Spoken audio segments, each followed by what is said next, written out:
Now, the last thing we're going to talk about is the closed interval method. Now, this gives us a method to finding absolute minimums and absolute maximums on a given interval. Okay? So it says to find the absolute minimum or maximum values of a continuous function f on a closed interval a to b.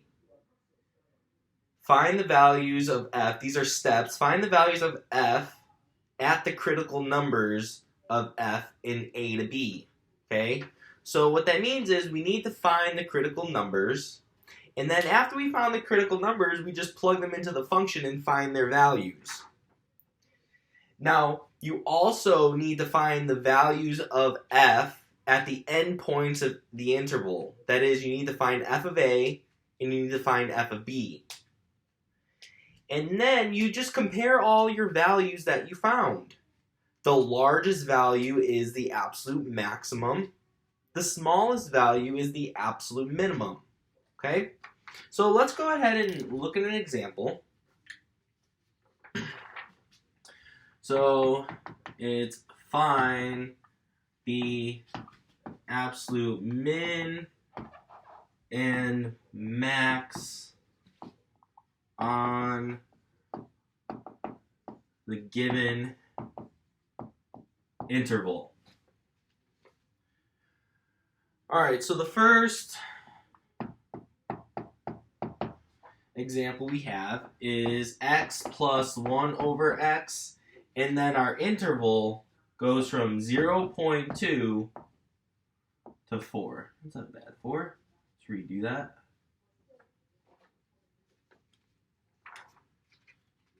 So it goes from 0.2 to 4. Alright, so the first thing we need to do is we need to find the critical numbers, critical values. So that means we need to take a derivative and set it equal to 0. F prime of x is equal to derivative of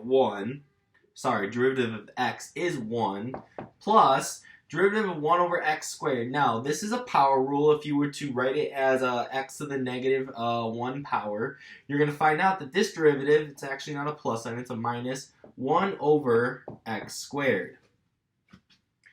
Now, I did that really quickly.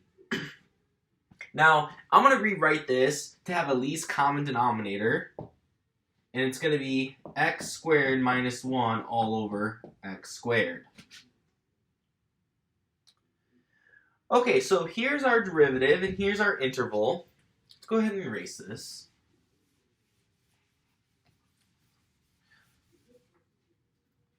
Our interval is from 0.2 to 4.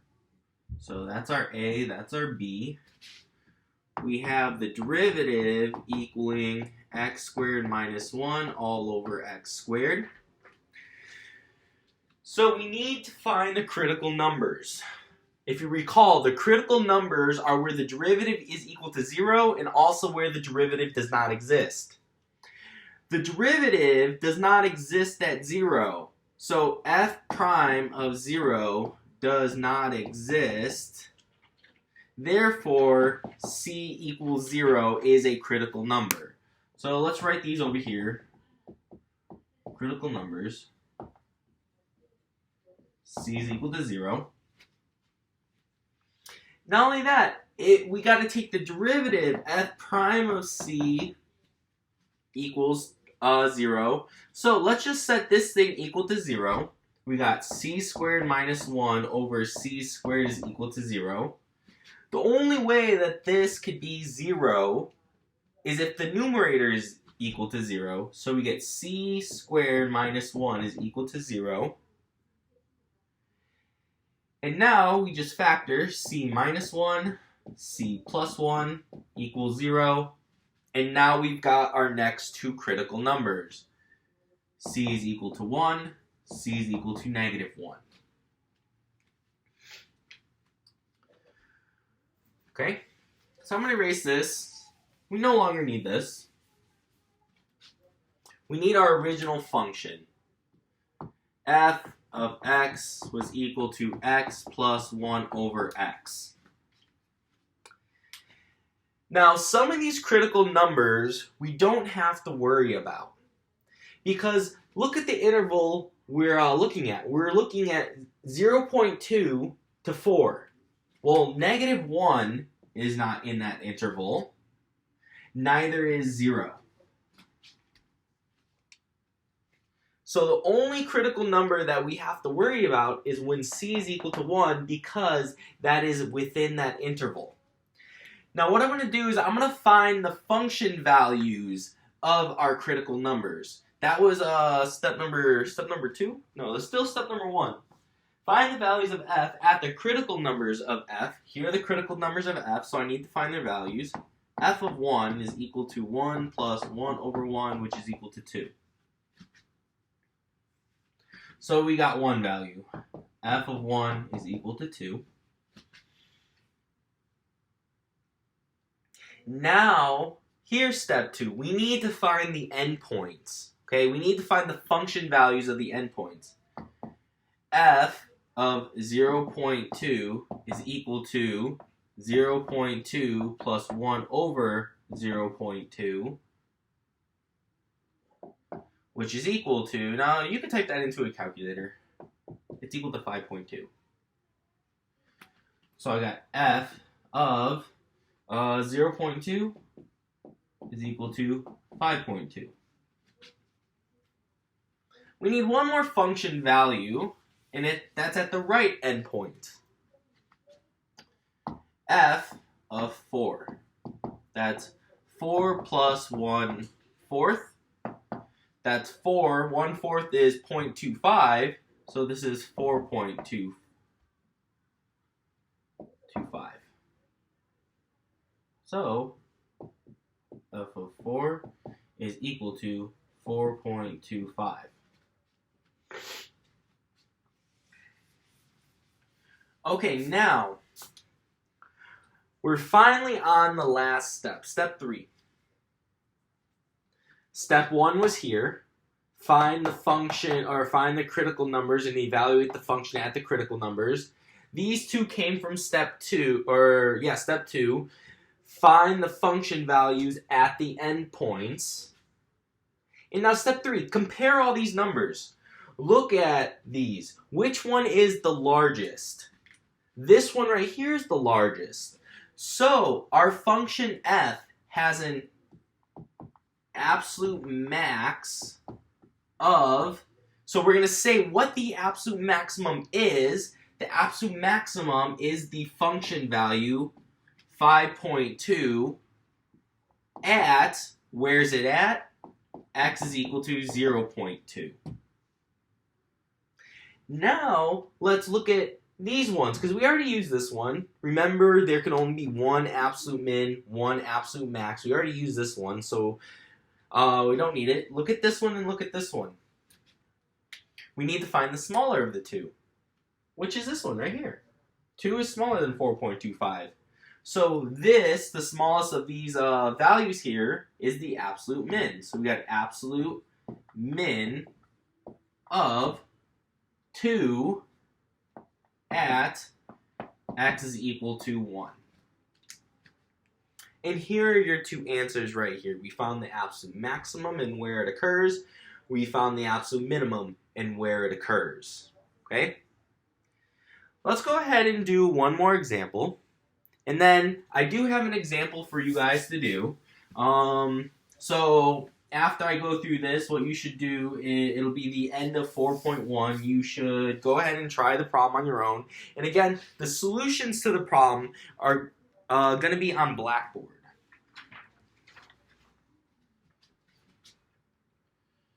So you've got f of t is equal to 2 cosine of t plus sine of 2t.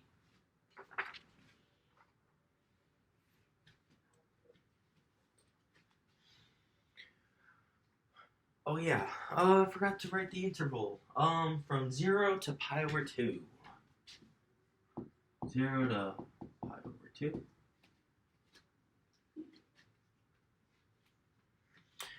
Alright, so first thing we need to do is find the critical numbers. After we find the critical numbers, we have to evaluate the function at those critical numbers.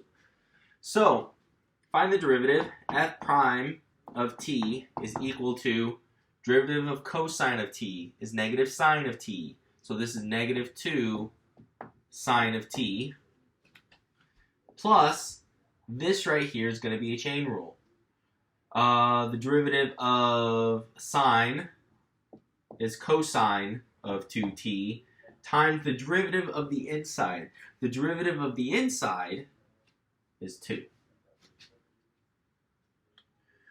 Alright, so we're going to have to use a trig identity here because we've got sine of t here, we got cosine of 2t here.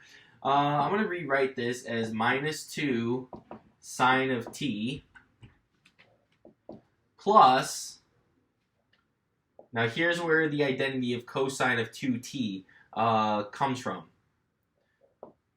Cosine squared of t minus sine squared of t, and we also have that 2 right over there.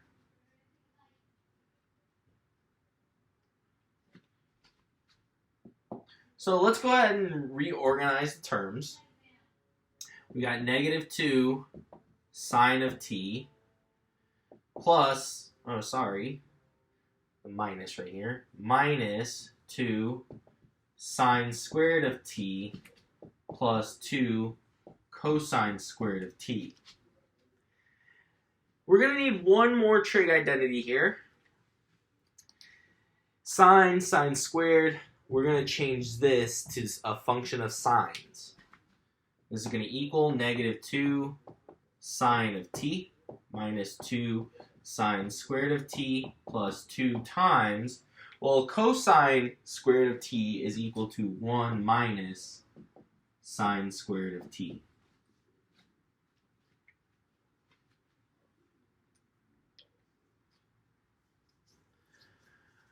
Okay, so let me go ahead and erase.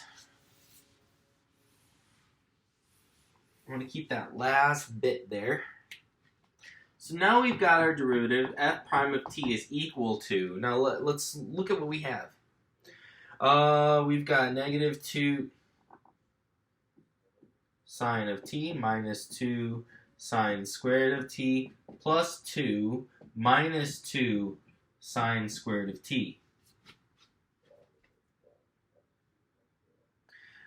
So put together like terms. Negative 2 sine squared of t, negative 2 sine squared of t. So that's a negative 4 sine squared of t. Minus 2 sine t. There are no other sine t terms in the problem, so minus 2 sine t. And then plus 2. Now, this derivative exists everywhere on this interval. Sine is a continuous function, continuous function on its domain. It's a differentiable function on its domain. Same with this sine, okay? So there's no values that make this derivative not exist. So we're not going to get any critical numbers there. Where we are going to get critical numbers is when we set this equal to 0. So f prime of t is equal to 0 is the same thing as negative 4 sine squared t minus 2 sine t plus 2 equals 0. Now, I know I'm not using c here. You don't necessarily have to use c, but it's just solve for these values here. Let's get rid of this. Now, this term has a factor of 2, this term has a factor of 2, this term has a factor of 2, and this is a 0 over here. So what I'm going to do is I'm going to divide each term by negative 2. The reason why I'm doing a negative 2 is because I want the squared term to be positive. So I got 2 sine squared t plus sine of t minus 1 is equal to 0.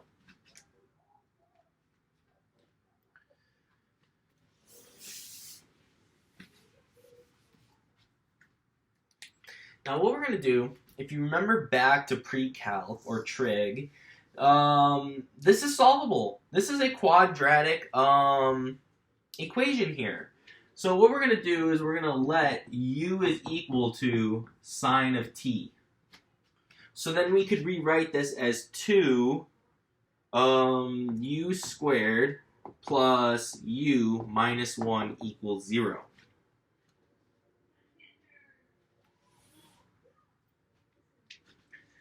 So you could factor this.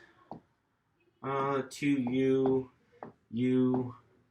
plus 1 minus 1 equals 0. I know I did that fairly quickly. You could use the AC method to get there.